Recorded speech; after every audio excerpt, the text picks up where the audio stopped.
So what seems to be behind this big shift in sentiment here? Yeah, it's pretty funny. You know, the end of last year, everyone was piling on the shorts of gold. But I think what people missed was the reason why people were so bearish on gold was that they were thinking about the taper. The problem was the taper was announced almost a year ago when Ben Bernanke said he was thinking about it. That's when gold peaked.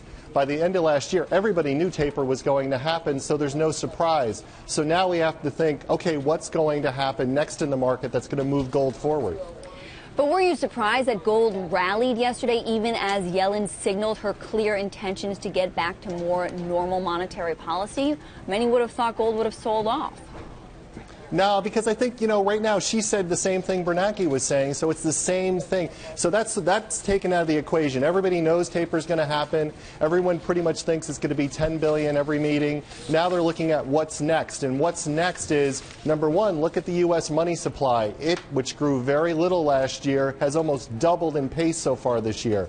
They're also looking at China. How much is China importing? China is going to be, or was, the largest importer of gold last year. So there's a lot of positive impacts, and now all of a sudden the street's getting all bullish on gold. Yeah, let's actually talk about China. I wanted to get to emerging markets, but just on China, according to the China Gold Association, Chinese consumption of gold jumped 41% last year to a record. So I guess Chinese buyers taking advantage of relatively lower prices. How long can that last, and how big of a catalyst is now Chinese retail demand in the overall market for gold? It could be a really big number, and that's what a lot of people are really wondering about is what is that number? We know the import number into China is 1,000 metric tons of gold, a huge amount. Where is that gold going is the big question. We can see a lot of lines of customers buying gold. They weren't allowed to buy gold for 30 years until now, so they're buying an awful lot of gold. But how much of that gold is going to the Chinese government, and how much gold is going to traders who are putting on sort of a swap trade to take advantage of interest rate differentials inside of China and outside of China?